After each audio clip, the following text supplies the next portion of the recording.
Amigos, buenas tardes. Mi nombre es Manuel Guzmán y soy economista en jefe de ICSI Grupo Financiero. El día de hoy quisiera comentar con ustedes cuál ha sido la evolución histórica de la economía mexicana en los últimos 90 años. Desde entonces la economía del mundo ha tenido una serie de vaivenes muy importantes. Hemos tenido grandes periodos de expansión, así como grandes periodos de crisis y de contracción económica. Quizá la más importante tiene que ver con la registrada en 1929 en los Estados Unidos y que más adelante se conoció como la Gran Depresión. En este año, en 1929, cuando surgió el famoso Jueves Negro en la Bolsa de Valores de los Estados Unidos, y la bolsa en ese momento cayó cerca del 15%, el mundo registró una fuerte contracción derivado justamente de una gran corrida que se presentó en todos los bancos a nivel internacional. Es importante tener presente que el impacto que tuvo la economía mexicana en ese entonces se limitó únicamente al último trimestre. En este periodo de 1929, la economía mexicana cayó 3.9%. Más adelante, el siguiente año completo, en 1930, la economía mexicana registró una caída de 6%. El siguiente año, en 1931, después de un incremento de 3.3%, en 1932 se registró lo que hoy se conoce como la caída más profunda que ha registrado nuestro país en los últimos 80 años. La economía de México cayó en este entonces 14.9%.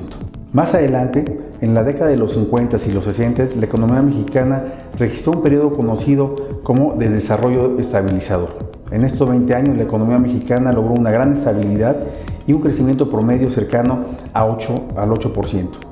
A finales de la década de los 70 se conoció nuevamente este periodo de expansión como el periodo de generación de gran riqueza derivado del incremento en el precio del petróleo. En los últimos años de la década de los 70, entre 76 y 1980, la economía de México creció en promedio cerca del 4%. Desafortunadamente, más adelante empezamos a vivir una serie de desequilibrios que tuvieron como fuente la caída en los precios del petróleo que derivaron en una gran contracción de la economía mexicana. La década de los 80 se conoce como la década perdida, porque en ese periodo que va de 1980 a 1989, la economía se expandió tan solo en 0.5%. Hacia finales de la década de los 80, justamente en 1987 se estableció en México el Pacto de Solidaridad Económica. A partir de este momento, la economía mexicana empezó a vivir una serie de cambios estructurales que derivaron en una reducción muy importante de la inflación. En 1987 la inflación en nuestro país fue de 159%. Para finales de 1994 la inflación se ubicaba en México en 7%. Es decir, los cambios estructurales que se presentaron a lo largo de los finales de los 80s y principios de los 90s tuvieron un impacto muy importante en la consolidación de los principales equilibrios macroeconómicos en nuestro país. En este periodo, nuestra economía, la economía mexicana, registró tasas de crecimiento incluso cercanas al 4%, tasas que no se habían visto en los últimos 15 años. Hacia finales de 1994, nuestra economía registró una gran devaluación. El peso mexicano se devaluó el 19 de diciembre de 1994, 15%. El 22 de diciembre cambia el régimen de tipo de cambio en nuestro país y ahora se establece un régimen de tipo de cambio libre. A partir de ese momento y hasta marzo de 1995, la moneda mexicana se devalúa más de 100%. En 1995, como resultado de la devaluación del peso mexicano, la economía registra una contracción de 6.2%, siendo esta la segunda caída más importante en la historia de nuestro país.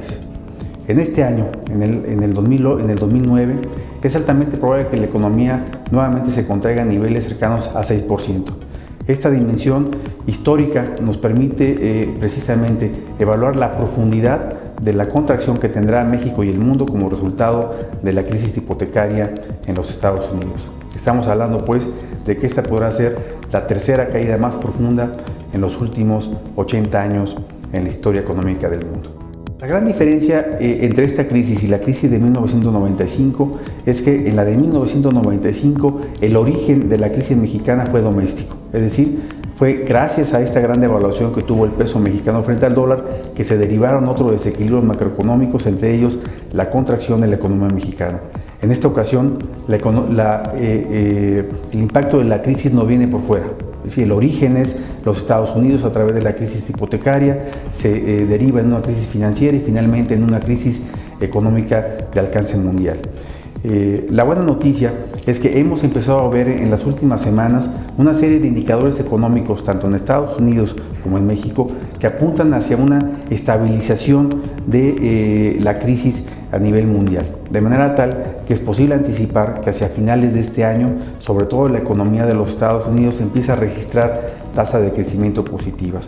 Desde nuestro punto de vista, será hasta el primer trimestre del año que entra cuando México empiece a crecer a tasas positivas, y será el año que entra, en el año 2010, cuando México pueda registrar una tasa de crecimiento cercana al 2%.